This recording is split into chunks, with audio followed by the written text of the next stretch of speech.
এই স্টেজে যারা আছেন, বিশেষ করে দুজন উপদেষ্টা মহোদয় আছেন, আমি হতাশ হয়েছি। আজকে এখানে যেই উপদেষ্টা মহোদয়ের থাকার কথা, স্বাস্থ্য উপদেষ্টা, উনি থাকলে ভালো হতো।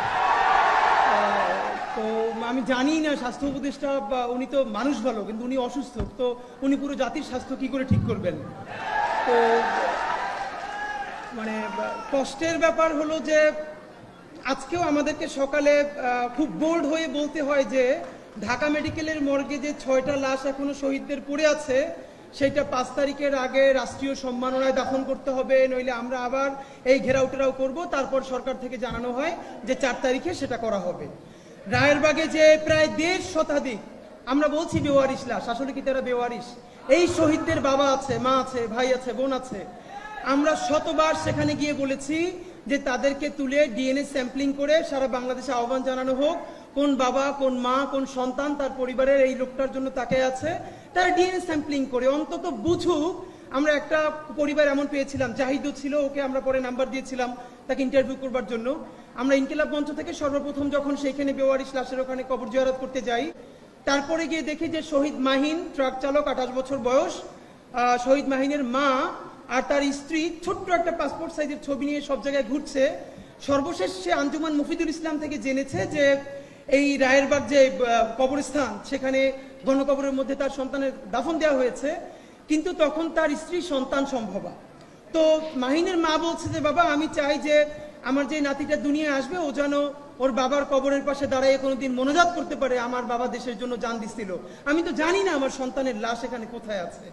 তো এখন আজকে সরকার দেখলাম সম্ভবত বলেছে এই উদ্যোগ নিতে হবে। তো আমি বুঝি না যে আমরা এইরকম ছোট প্রেশার গ্রুপ, আমাদের ওয়েস্টের পিএইচডি নাই, এখন উপদেষ্টা পরিষদে যারা আছেন মাশাআল্লাহ অনেকের 2-3টে করেও পিএইচডি আছে। এত পিএইচডি দিয়ে কি হয় যে এই সাধারণ বুঝগুলো যদি না থাকে? তো এরপরেও এই সরকারকে বিশেষ করে যেটা ধন্যবাদ, এই যে জনতার সামনে বসিয়ে উপদেষ্টাদেরকে বলা যায় এবং তারা হাসি মুখে গ্রহণ করেন, অন্তত প্রচন্ড চিৎকার করলেও তারা কারেকশন নেন।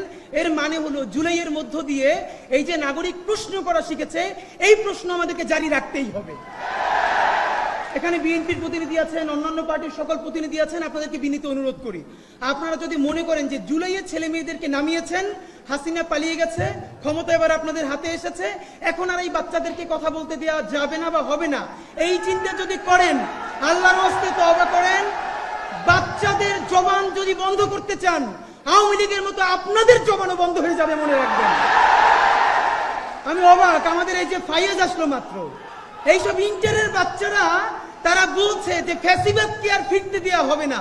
এই ছেলেটা তো আজ পর্যন্ত তো অনেক কথা বললাম, শেষের 1 মিনিটে আপনাদের কাছে শুধু বিনীত অনুরোধ ভাইয়েরা আমার, বিএনপি যা ইচ্ছে করুক, জামাত ইসলাম যা ইচ্ছে করুক, বিএনপি জামাত বা অন্যান্য কোন দলের আহ্বানে লক্ষ লক্ষ মানুষ রাস্তায় নামছিল না? নামছিল তার ইন্টারের ছেলেটা, 8 9-এর বাচ্চাটা, ভার্সিটি পড়ুয়া ছেলে মেয়েটার রক্তাক্ত শরীর যখন রাজপথ রাঙিয়ে দিয়েছে, তাদের জন্য নেমেছে। কিন্তু আফসোস, আমাদের ভাই বোনেরা অনেকে করাপ্টেড হয়ে যাচ্ছে।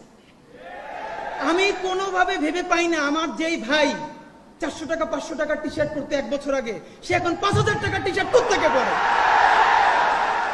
একটা অ্যান্ড্রয়েড সেট ব্যবহার করতে যা ধার করতে হতো, তার হাতে এখন আইফোন কোত্থেকে আসে, এটা বলতে হবে।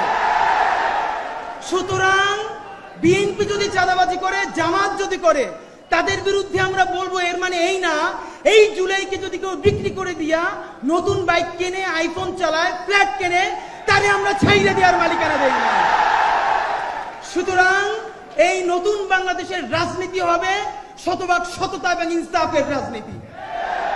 সুতরাং এই ভ্যানগার্ডকে অনুরোধ করি, ভাইরা আমার, বাংলাদেশের সামনে অনেক কঠিন পরীক্ষার সামনে, সেই পরীক্ষায় আমাদের অন্তত এমন কিছু মুখ লাগবেই লাগবে, 18 কোটি মানুষ চক্ষু বন্ধ করে যেন বলতে পারে দুনিয়া উল্টে যেতে পারে, কিন্তু এই ছেলে কয়টা, এই মেয়ে কয়টা জীবনেও করাপশন করবে না, দেশ অন্য কারো কাছে বিক্রি করে দিবে না। সুতরাং এই জুলাই ওয়ারিয়ার্সের কাছে আমাদের যেসব ভাই বোন আছেন, আসেন, রাষ্ট্র যা যা সংস্কার করে করুক। আমি আজকে আপনাদের সামনে ওয়াদা করছি, পারলে আমরা 100 জন ওয়াদা করি যে সবাইকে নিজের সংস্কার করি চলেন। অন্তত আমরা যত গুনাহ করি, আমরা যত পাপ করি, প্রত্যেকে 18 কোটি মানুষ এত মুখে সংস্কারের কথা বলি, 18 কোটি মানুষ যদি একদিনে একটা পাপ কম করে, তাহলে এই 56,000 বর্গ মাইলে একদিনে 18 কোটি পাপ কমে যায়, আপনি ভাবেন। কিন্তু আমরা সবাই অন্যের সংস্কার করি, নিজের সংস্কার চাই না। সুতরাং চলেন এই আরেকটা কথা প্লিজ, কেউ নিজেরে ফোন দিয়ে বলে ভাই আমি একজন জুলাই যোদ্ধা, এটাকে মুক্তিযোদ্ধা ব্যবসার মতো। ভাই কি ফোন দিয়ে বলবে আপনি কে, বলে ভাই আমি একজন জুলাই যোদ্ধা, মানে কি? কোন জুলাই যোদ্ধার মধ্যে এইসব বলা চলবে না। সবাই বাংলাদেশের নাগরিক। আপনার সমস্যা থাকলে নাগরিক প্রশ্ন ডিল করবেন, জুলাই যোদ্ধা নিয়ে এক্সট্রা কোনো অ্যাডভান্টেজ নিতে কাউকে দেয়া হবে না। সুতরাং যেই জুলাই শুরু হয়েছিল, ভবিষ্যতের ইনসাফের বাংলাদেশ বিনির্মিত হওয়ার আগ পর্যন্ত আমাদের জান পরাণ দিয়ে হলেও সেই জুলাই চলছে, সেই জুলাই চলবে।